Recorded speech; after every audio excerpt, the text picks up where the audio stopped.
Então, estamos estudando, só para situar o Paulo, né, nós estamos estudando satanologia, que é o estudo de Satanás, o nosso adversário. Ele é adversário de Deus.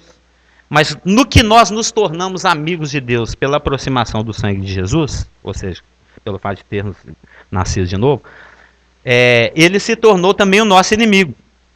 E ele tem ciladas, como diz aqui no verso 11 de Efésios 6, que no grego é metodeias, que são planos customizados, detalhados, refinadamente elaborados, para poder tentar deter o avanço da igreja, que vai contra os propósitos e os planos dele, que é de matar, roubar e destruir.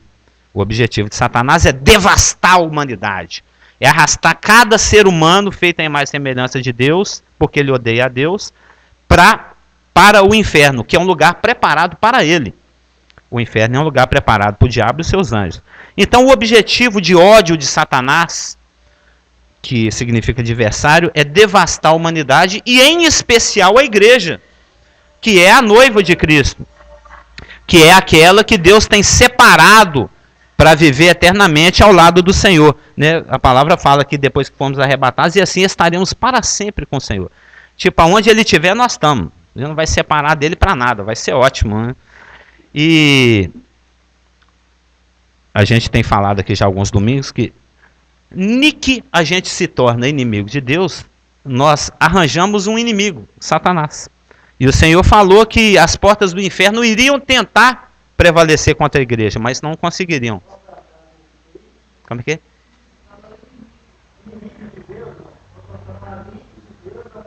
Ah, claro, E quando a gente se torna amigo de Deus, não.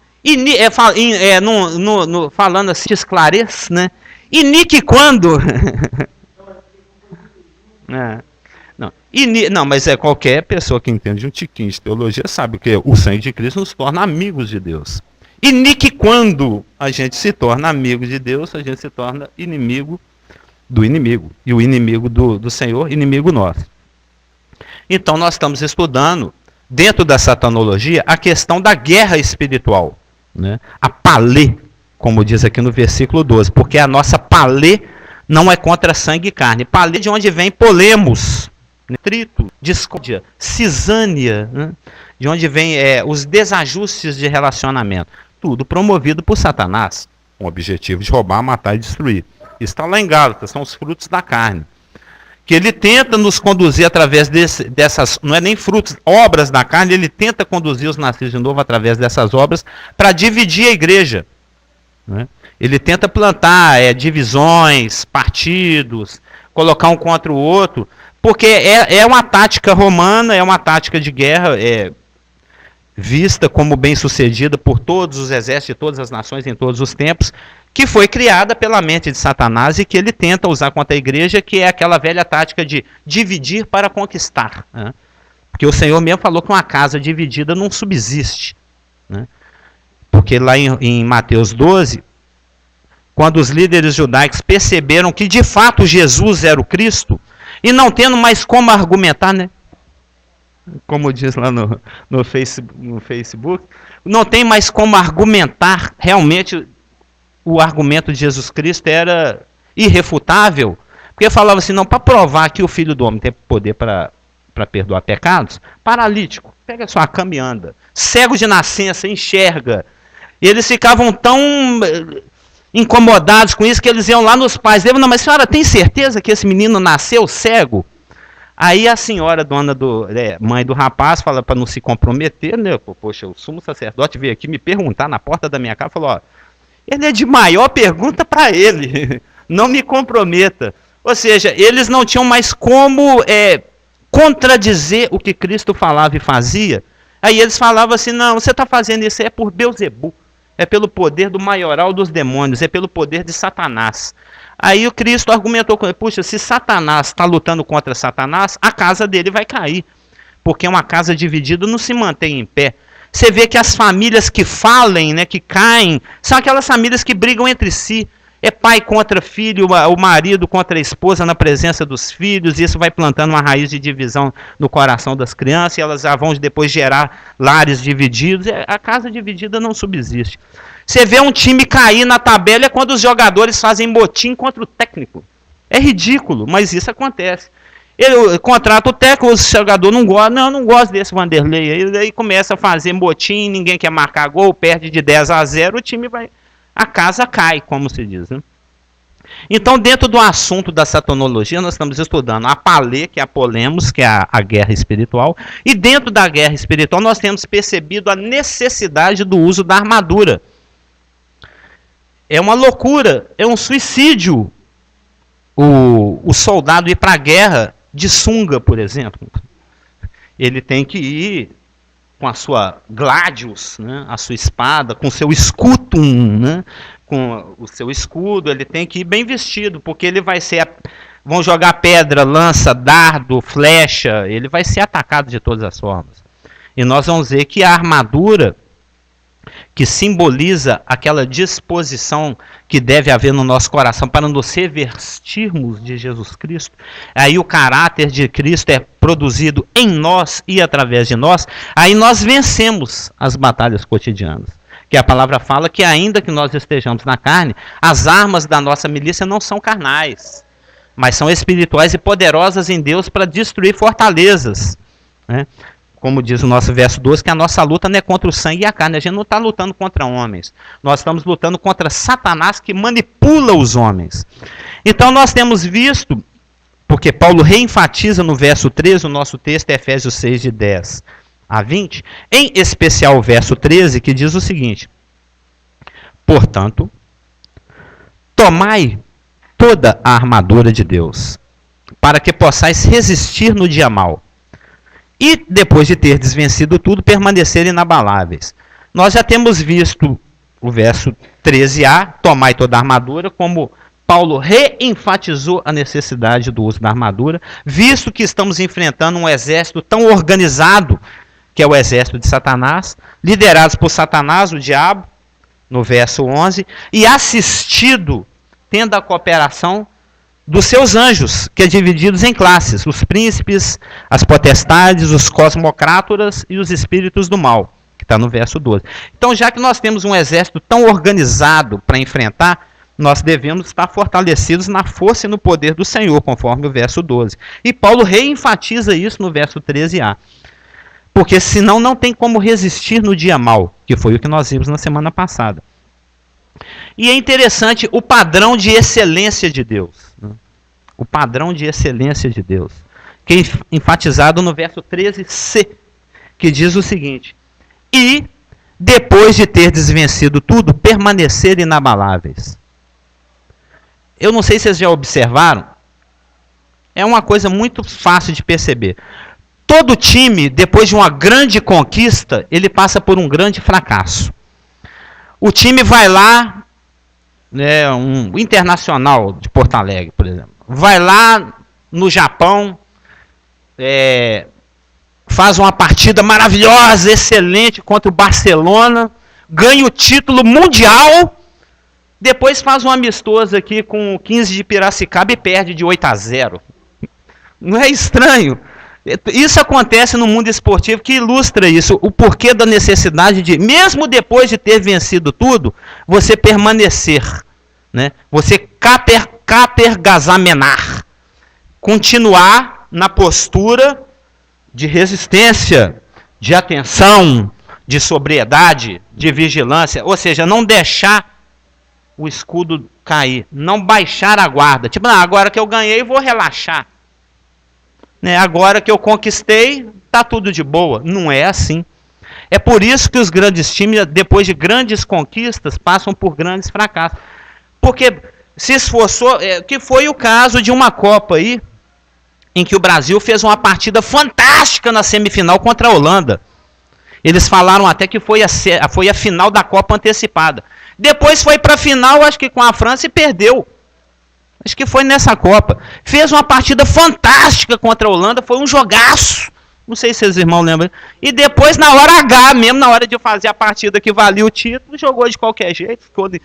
Ficou muito entusiasmado. Olha que partida bacana que eu joguei, como eu fui bem, como eu joguei legal, como eu fui aplaudido. Aí relaxou, deixou a coisa de qualquer jeito e levou tinta no título, que era o que interessava.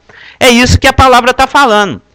Você enfrenta Satanás, você usa a força do Senhor, se fortalece no Senhor, usa o escudo, usa a macária, a espada, se defende, igual o Senhor, por exemplo. A gente estudou a tentação de Cristo em Mateus 4. Ele enfrentou o diabo pessoalmente lá no deserto, passando fome, 40 dias, 40 noites sem comer, e debaixo de condições críticas. Né? Adão enfrentou Satanás no jardim do Éden, fruta para todo lado, borboletas voando, passarinhos cantando, né? Em condições maravilhosas, e fracassou. Cristo enfrentou o mesmo personagem Satanás no deserto, calor de 42 graus na cabeça, 40 dias, 40 noites sem comer, com sede, com fome, suando, cansado, e orando, e sofrendo, e venceu. Venceu pelo poder da palavra. Cada investida de Satanás, ele usava a palavra para se defender. E ele descansou nisso, ele relaxou, ele falou, não, agora que eu venci Satanás, estou de boa. Não, a gente lê no capítulo 5 que imediatamente depois ele já partiu para o trabalho. Ele já começou a trabalhar. Já foi enfrentar demônios, já foi curar, já foi expulsar, já foi fazer aquilo. Ele não deixou a peteca cair, como se diz. É isso que o Senhor está falando aqui.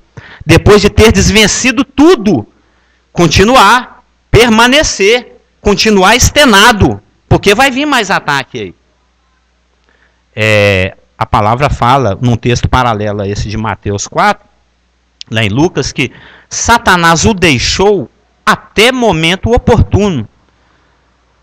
A palavra fala em Tiago 4,7 que resistiu o diabo e ele fugirá de vós. Mas isso não quer dizer que ele desistiu. Ele se afasta e fica de longe, te olhando. Fala, não, me aguarde, né, como se diz. Né? Tô de olho. Assim que você vacilar, assim que eu ver que é oportuno, assim que eu ver que a situação é propícia ao meu ataque, eu vou investir novamente. Então, como Satanás não desiste, nós também não podemos desistir. É uma guerra, nós estamos numa guerra. Se bobear, é espada no pescoço e a sua cabeça está caindo no chão. Tem que estar atento. Fala, não, agora que eu venci a batalha, deixe-me tirar o capacete. Tirou o capacete, opa! Vacilou. Perdeu a cabeça. Tanto é que nós vamos estudar o elmo, ele tinha proteção para a nuca, ele tinha proteção para a lateral, para frente, dentro daquilo que você morreu. É muito interessante, a proteção que a palavra dá é completa. Então, o assunto nosso aqui é o quê? Perseverança. Perseverança, né? Permanecer inabaláveis. Tá, você ganhou a partida, mas o campeonato não acabou. Tem que continuar focado. Você tem que continuar concentrado no objetivo. Atento ao que o Senhor tem para te falar. A guerra ainda não acabou, não está na hora de descansar, não. É só depois do arrebatamento. Então, enquanto estivermos aqui militando, né, é o que Timóteo fala, Paulo fala a Timóteo, que o soldado que está arregimentado pelo Senhor, ele não se envolve com os negócios dessa vida, porque ele tem um objetivo, agradar aquele que o arregimentou. Ele tem que estar focado, atento ao que o Senhor tem para te instruir. E sabendo que estamos numa batalha e que temos um inimigo organizado, conforme a gente tem aprendido nos versículos 11 e 12. E é um inimigo organizado, cheio de táticas de guerra que nós estamos enfrentando. Então o Senhor também, que é um varão de guerra, o Senhor dos exércitos é um varão de guerra, ele é um general de exércitos, ele também conta conosco como soldados, como a sua infantaria, para avançar. E o soldado, ele tem que cumprir o que o comandante está determinando. Muitas vezes o soldado não entende, puxa, mas por que o general falou para a gente passar por esse pântano, sendo que tem uma estradinha asfaltada ali? Esse general é burro. Ele tem uma ótica mais ampla. Ele sabe o que ele está fazendo. É aquilo, né, eu dormi pensando nessa música e acordei. Mas preciso aprender a confiar em ti, não é o que o Fernandinho canta? Porque tu és Senhor. Ou seja, ele é que tem uma visão mais ampla das coisas. Então a gente tem que aprender a confiar em Deus. A gente tem que aprender a confiar que Deus está no comando das coisas, que todas as coisas cooperam para o bem daqueles que amam ao Senhor. E quem ama, obedece e permanece e produz fruto. Então, eu estava comentando com a Marluz, por exemplo, uma passagem de Gênesis 15, que diz o seguinte, Deus ampliando, né, a promessa que ele tinha feito para Abraão, porque ele faz uma promessa em Gênesis 12, depois ele amplia em Gênesis 13, em Gênesis 15, em Gênesis 17, e por aí vai. Ele vai ampliar, porque lembra que as coisas de Deus são progressivas, ele vai revelando aos poucos. É progressivamente, seletivamente, limitadamente, acumulativamente. Então, dentro dessa ampliação da revelação da vontade de Deus para a vida de Abraão, lá em 15:16 ele fala o seguinte, Abraão, do 13 em diante, sabe que com certeza a tua posteridade será peregrina em terra alheia, será reduzida à escravidão, vai ser afligida por 400 anos, mas eu vou julgar esse povo que vai afligi-los, tu irás para os teus pais, você vai morrer, vai descansar em paz, você vai ser sepultado em ditosa velhice. Aí o verso que me interessa. Na quarta geração, Gênesis 15:16, na quarta geração, tornarão para aqui. Né? É o Êxodo, é Moisés liberando os israelitas lá do Egito. A parte do verso que me interessa. Na quarta geração tornarão para aqui, porque não se encheu ainda a medida da iniquidade dos amorreus. Dos amorreus. É só para os irmãos terem uma ideia de como Deus trabalha objetivando um plano maior. E muitas vezes a gente fica insatisfeito com os detalhes. Lembra, um dos pontos que caracterizam, dentro daqueles 7 pontos que nós vimos aí há uns meses atrás, que caracterizam a palê, a guerra espiritual, um dos pontos é que muitas vezes a nossa vitória não é perceptível, não é visível. Você está vencendo, o inimigo está perdendo, mas aparentemente o inimigo está vencendo e nós estamos perdendo. Então você tem que ter a convicção que é o seguinte, é a palavra? É. O Senhor me revelou, me remou essa palavra, né? Trouxe essa palavra para mim como pessoal, é algo que Ele quer para a minha vida? É. Eu estou obedecendo o que o Senhor me mandou? Estou. Está dando tudo certo? Não. Eu estou dentro da vontade de Deus? Estou. Vai lá para a praça e todo mundo pregar o evangelho a toda criatura. Fizemos isso ontem. Fizemos dentro de tudo que o Senhor tem revelado de maneira particular para cada um. Né? Você vai fazer tal papel, aí a coisa, o plano se desce aos detalhes. A gente tem certeza, tem tranquilidade, a paz de Cristo abre no nosso coração, que nós estamos dentro da vontade de Deus, estamos fazendo de acordo com o que o general está mandando. Alguém orou? Não. 2 oraram? Sim. 20 oraram? 40, 50, todo mundo levantou a mão. Eu quero esse folheto, eu quero nascer de novo, me dá Jesus. Qual que foi o fruto? Não me interessa. Nós estamos dentro da vontade de Deus. Eu estava olhando as fotos que o pastor postou no Facebook, as de ontem, né, do evangelismo. Tá lá a gente fazendo evangelismo, uma peça acontecendo, Jesus crucificado, a turminha lá de cabeça baixa. E você vê que tem algumas pessoas em frente assistindo. Oficialmente, aquele é o nosso público. 20, 30, 5 pessoas olhando. Mas tem muita gente ao redor. Você vê que quem está jogando a dama lá, está jogando a dama, mas está de ouvido em pé lá no canto. O outro está ali meio fingindo que está lendo um livro, mas ele está assim, negócio esse aí. Ou seja, um monte de pessoas ao redor, o guardinha, o camelô, o que está jogando dama, o velhinho descansando ali no banco, a mamãe com a criança passando apressada.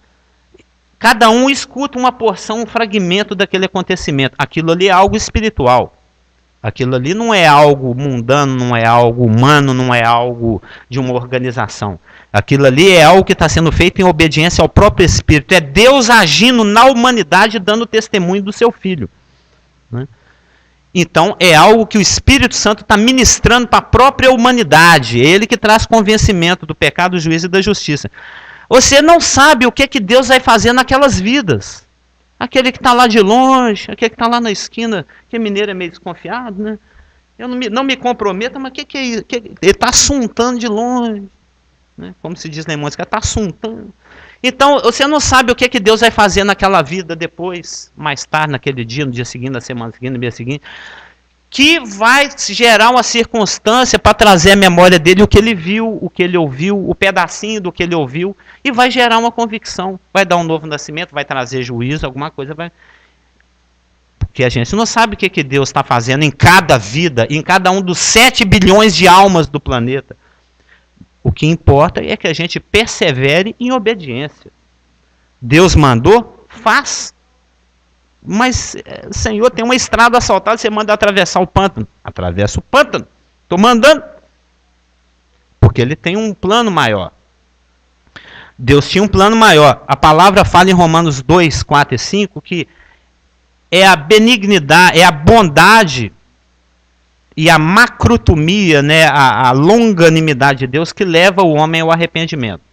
Um exemplo, né, digamos que exista uma pessoa que te prejudicou, que trouxe prejuízos para a sua vida, e você é um nascido de novo e está sofrendo as consequências do ato daquela pessoa que não tem nenhum temor de Deus, e você ora, Senhor, me livra disso, me livra dessa pessoa, essa pessoa tem me incomodado, tem me perseguido, e coisa e tal. E você não vê a ação de Deus, parece que ele está fazendo e acontecendo, agindo no mal, e está ficando tudo por isso mesmo. A palavra fala que você pede e não recebe, que você não pede. Você já pediu? Pedi. Você continua pedindo? Continua pedindo, conforme a palavra. Você está obedecendo o que o Espírito está te falando em relação a esse assunto? Estou. Então, espera. Calma, Deus já está agindo. Mas ele age dentro dos princípios dele mesmo. Ele não imediatamente manda fogo do céu e consome aquela pessoa que está te incomodando, porque ele tem esse princípio de Romanos 2, 4 e 5, por exemplo. Ele quer que aquela pessoa se arrependa. Ele ama aquela pessoa também. Jesus Cristo também morreu por aquela pessoa, ainda que ele não nasceu de novo, mas pode vir a nascer. Então Deus está movendo circunstância.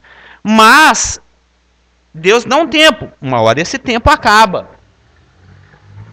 Muitas vezes, na maioria das vezes eu digo, as pessoas que têm essa macrotomia, essa oportunidade de Deus de aproveitar para se arrepender, elas costumam piorar a sua situação e aprontar mais ainda. Tranquilo?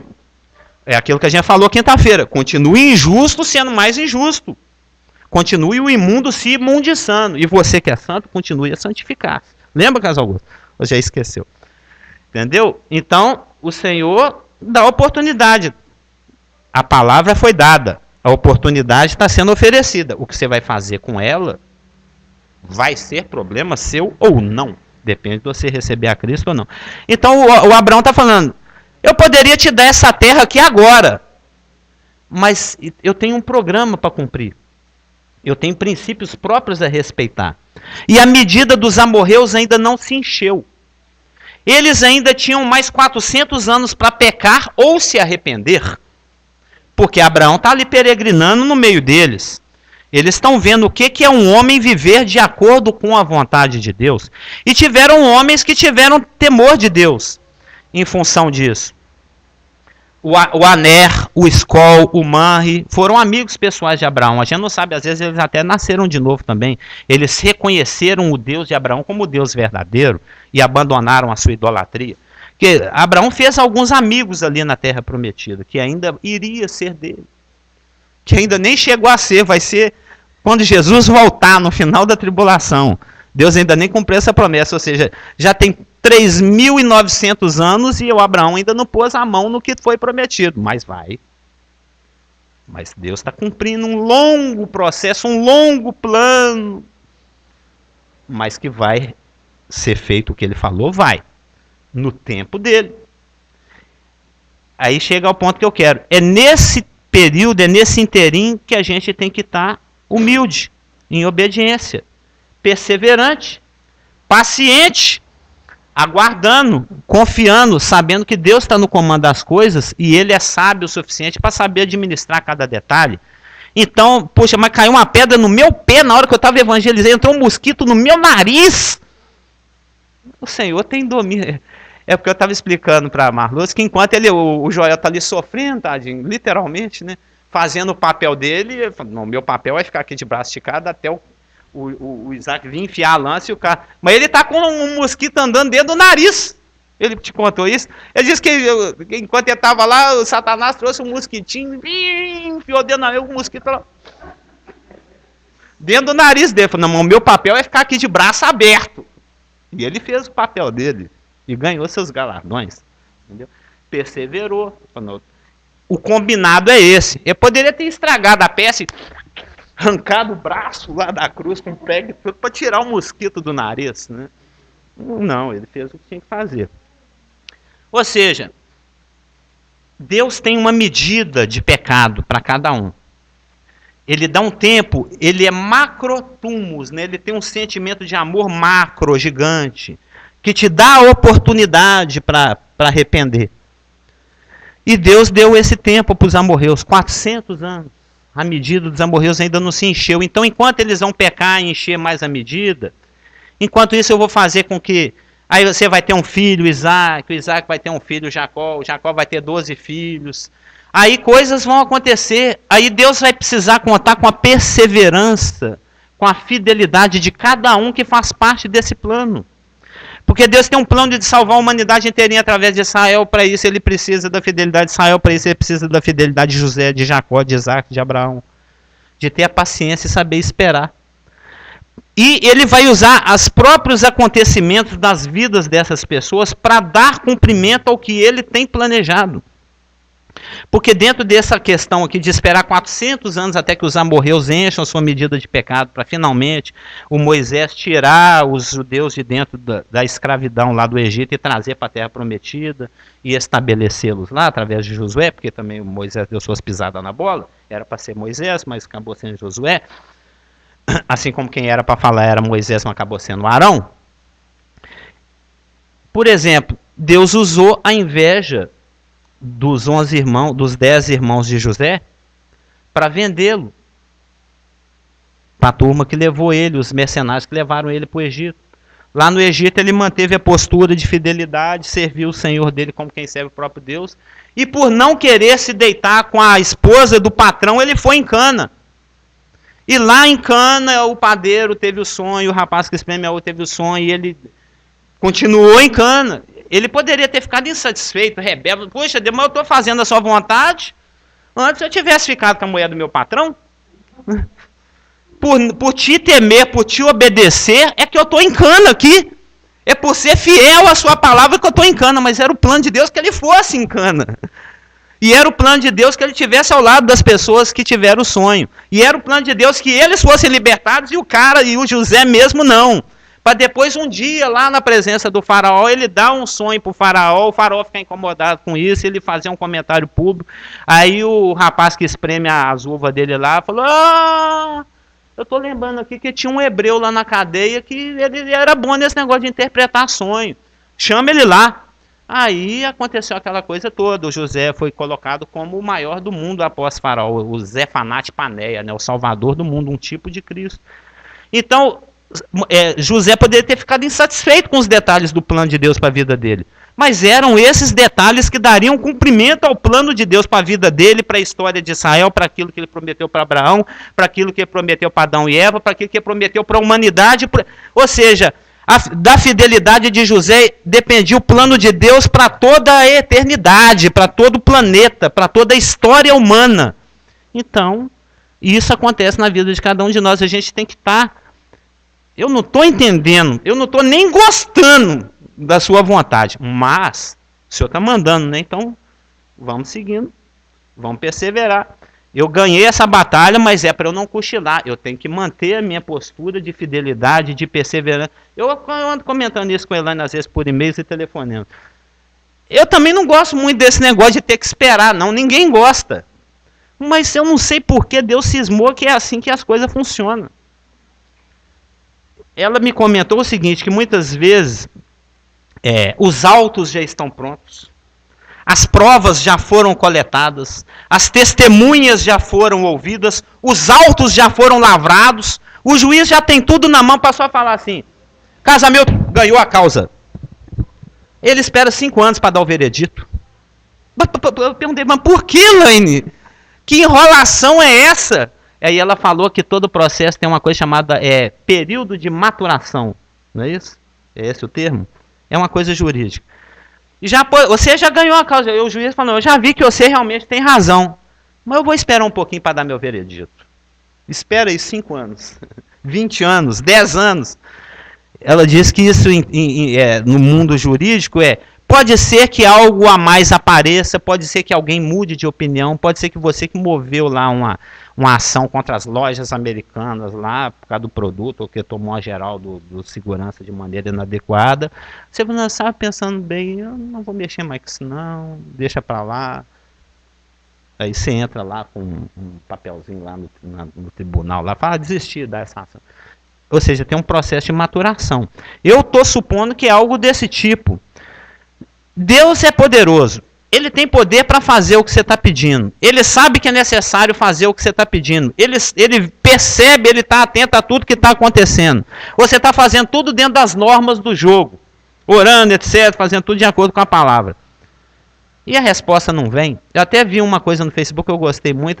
Não é que Deus está demorando, Ele está caprichando. Ou seja, tem um porquê. Tem um plano nisso aí. Né? Foi comentado, por exemplo, no estudo de quinta-feira, a respeito de um casal, acho que o pastor geral que comentou, de um casal que o marido já era vasectomizado, a mulher já tinha feito ligadura nas trompas, e mesmo assim nasceu uma criança. Foi plano de Deus aí. E 20 anos depois, uma moça linda, que foi o fruto dessa gravidez, sofreu um acidente de carro, bateu de frente com um caminhão e morreu. Deus é doido? Por que isso? Não sei. Ele está lá do alto, tem uma visão maior, macro do plano, ele sabe o porquê de cada coisa, e ele é o Senhor, ele é que é o oleiro, ele que escolhe os vasos do jeito que ele quiser, trabalha na vida de cada um do jeito que ele quiser. Isso é Romanos 9, 10 e 11, que um dia a gente poderia estudar, que é fantástico, que tem a ver com predestinação e vontade humana. Terei misericórdia de quem eu quiser. Ou seja, ele escolhe na mesma casa tem vasos de honra e vasos de desonra. Ele trabalha na vida de cada um soberanamente, do jeito que ele quiser. Ele é o Curios. Ele é que é o Senhor. Nós temos a obrigação simplesmente de obedecer, de perseverar. Então a gente observa que o padrão de Deus é um padrão excelente. Depois de ter desvencido tudo, permanecer inabaláveis. É o nosso versículo. Então, o nosso assunto aqui é perseverança. O que é perseverar? Perseverar é você insistir, no grego, né? Literalmente é isso.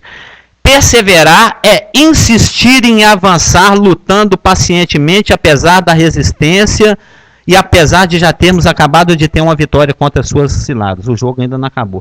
Tendo como objetivo a glória que nos está proposta e que nos aguarda, porque pela fé nós já obtivemos em Cristo acesso a essa graça que se desdobra a partir da justiça imputada.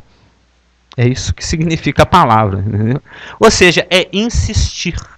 Nós vamos ver que isso é plenamente ilustrado por um versículo, os irmãos já podem abrir lá em Romanos 5, de 1 a 5. É a melhor passagem para ilustrar o que é perseverança. A gente vê que a perseverança é um fruto final de todo um processo. Né? Todo um processo. Eu não sei, hoje em dia ainda as professoras levam os meninos para ir na fábrica da Coca-Cola. Antigamente tinha isso. Tinha certo dia na época do ano que os meninos iam tudo de mãozinha dada, professora. A professora levava a gente lá para dentro um rapaz, um monitor lá na Coca-Cola, falou, olha aqui, assim que fabrica a Coca-Cola. A gente via lá as garrafinhas passando, sendo lavadas, sendo enchidas, etc. Então, isso foi o Henry Ford que criou. É a linha de montagem, né? Que antes cada carro era construído 1 a 1, era difícil. 20 trabalhadores ao redor de um carro só, montando um carro, então custava ficar pronto um carro. E esse rapaz, o Henry Ford, ele teve uma ideia, falou, eu vou criar uma linha de montagem, um monte de gente fazendo só capô, o outro só parafusando, o outro só fazendo a buzina, o outro só colocando a buzina. Aí começou a fazer mais carro mais rápido, é a linha de montagem. Então, lá no final de tudo, parece que nem vai sair um carro daqui, porque está tudo tão torto, tão esquisito, umas peças que não tem nada a ver perto uma da outra, mas no final das contas é um carro inteirinho ali. Lá na boca do forno, né? É a linha de montagem. A perseverança é como se fosse assim, o fruto final de uma linha de montagem. É o fruto final de um processo que vai acontecendo. né? A perseverança é fruto das provações que Deus permite em nossas vidas. E o objetivo dela, no final, é gerar a esperança, né? Então vamos lá ao texto. Percebeu isso? A perseverança é fruto das provações que Deus permite em nossas vidas. Então nós estamos numa guerra, Satanás está resistindo ao avanço da igreja, ele vai lançar dardos, ele vai usar as suas hostes, os príncipes, os poderosos, os cosmocratas, os espíritos do mal, para agir, interagir e interferir na sua vida. E você vai passar aperreios, vai passar problemas, vai ter contratempos. E você vai levar esses aperreios, esses contratempos lá no altar de Deus, sem tirar o olho que está firmemente colado no autor e consumador de sua fé. O mar está bravo, as coisas estão acontecendo, mas não. Eu estou focado em Jesus Cristo. Eu quero obedecer ao meu Senhor. Deixa acontecer. Mas morreu, caiu, faltou dinheiro, quebrou, as coisas estão acontecendo. Não, eu estou focado. Eu estou de olho aqui, ó, no meu Senhor, no que Ele tem para mim. As coisas estão acontecendo. Então, apesar das provações, você persevera, insiste em manter a sua obediência. Esse é o processo aqui, ó. Romanos 5, de 1 a 5. 3 a 5. E não somente isto, mas também nos gloriamos nas próprias tribulações. Lembra? Tribulação é bênção. Bem-aventurado o varão que suporta com paciência a provação. Tiago fala isso. É motivo de alegria quando você é aprovado em muita... Oba, problema! Uhul! É essa que é a atitude. Oba, se você não tem problema, a coisa está esquisita. Tem alguma coisa... Satanás fez as pazes com você? Tem alguma coisa errada. Ele tem que estar irritado, ele tem que estar incomodado, ele tem que estar te enfrentando, porque você está incomodando. Senão você virou Pérgamo. É a igreja que morreu. Morreu. Satanás matou a igreja casou com Satanás. Virou tão amigo que casou. Virou amante e casou. E não somente isso, mas também nos gloriamos nas próprias tribulações, sabendo que a tribulação produz perseverança. Lembra? A perseverança é fruto das provações que Deus permite. Sabendo isso, que a tribulação produz perseverança. A perseverança produz experiência. E a experiência produz esperança. A palavra experiência aqui é aprovação, né? Então seria assim, a tribulação produz perseverança, a perseverança produz o agrado de Deus, a aprovação de Deus, procura apresentar-te a Deus aprovado. É dokime, né? Dokime. É uma palavra muito usada em todo o Testamento. Dogma, dokime, dokimia, dóquia.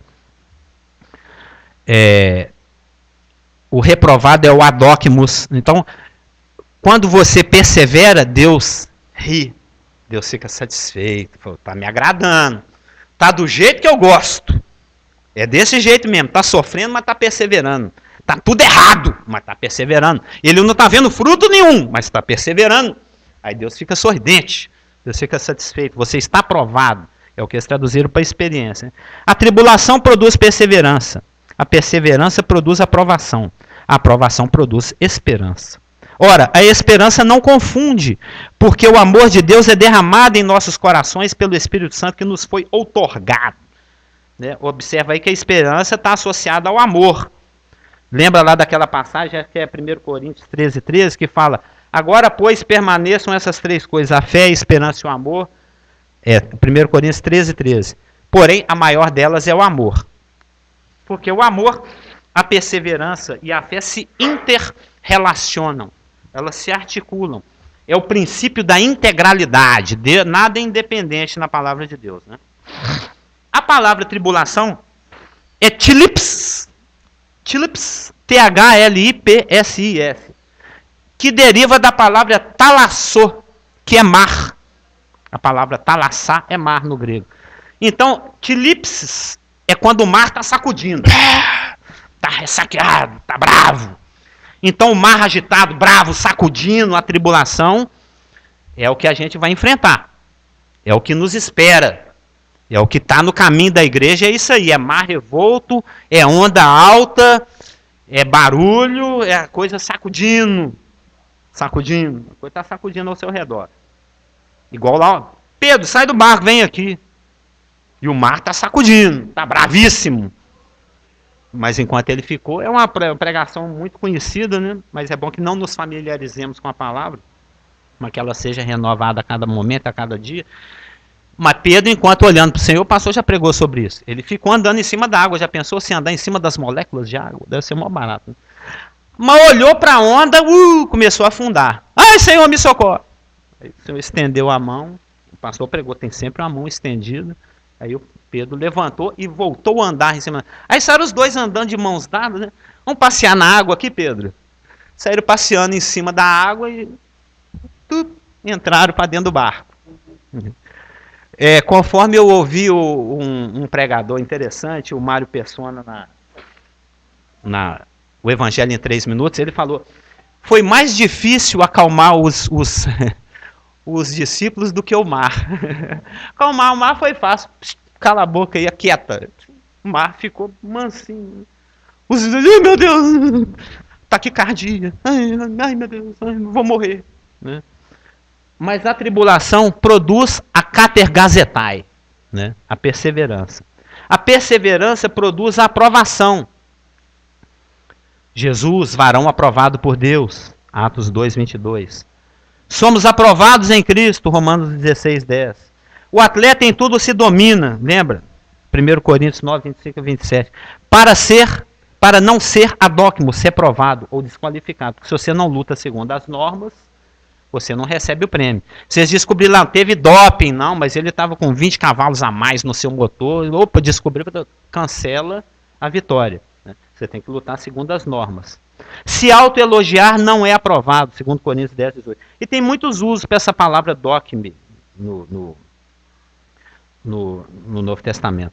Uma das que eu queria destacar é Tiago 1,12, que fala, já foi citado aqui, que bem-aventurado o varão que suporta com perseverança a provação, porque ela suporta com perseverança a provação, porque ela gera aprovação. Entendeu? E 1 Pedro 1,7 fala que a provação confirma o valor da nossa fé. E no final das coisas, a tribulação gera perseverança, que gera a aprovação, aí o resultado final, no final de tudo, é a esperança. E em Romanos 8, 24, nós temos o suprassumo, né, o versículo máximo que define o que é esperança. Romanos 8, 24. Passam as 2 páginas aí. Porque na esperança fomos salvos. Lembra? Houve uma promessa aí. Aquele que ouve a minha palavra, que naquele que me enviou tem a vida eterna. Na casa de meus pais há muitas moradas. Se não for, eu não vou, teria dito. Mas porque é verdade, eu vou lá para o meu pai, vou dar uma ajeitada no seu quarto, esticar o lençol na cama e tal, depois eu venho aqui e te busco. Vou dar uma espanada lá, ajeitar tudo, colocar tudo no lugar, deixar a casa nos trinques, como se diz, aí eu volto e busco vocês para morar comigo, minha amada. Então, nós somos salvos na esperança. Tem coisa que nós estamos esperando, nós ainda não vimos não, e nem é para ver, porque esperança e vista não tem nada a ver uma com a outra. O versículo diz, porque na esperança fomos salvos. A esperança que se vê não é esperança, pois o que alguém vê, como é que espera? Mas, se esperamos o que não vemos, com paciência o aguardamos. E ela é gerada pela palavra, a esperança, Romanos 15, 4. Ela é sustentada pelo poder de Deus, Romanos 15, 13. Ela é garantida pelo Pai, 1 Timóteo 4, 10. Eu estou citando um de vários outros versículos. E porque Cristo é a nossa esperança, Colossenses 1, 27. Cristo em nós, esperança da glória. O incrédulo não tem esperança, 1 Tessalonicenses 4, 13. Mas nós temos, porque nela nós fomos salvos, que é o nosso versículo, de Romanos 8, 24.